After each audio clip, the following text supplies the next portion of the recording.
जिसका कमान है प्रदीप कुमार के हाथों में अभिवादन किया मुख्य अतिथि महोदय का।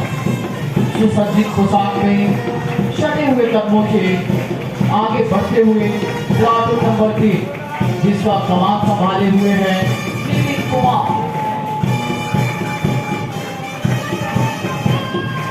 अभिवादन किया मुख्य अतिथि महोदय।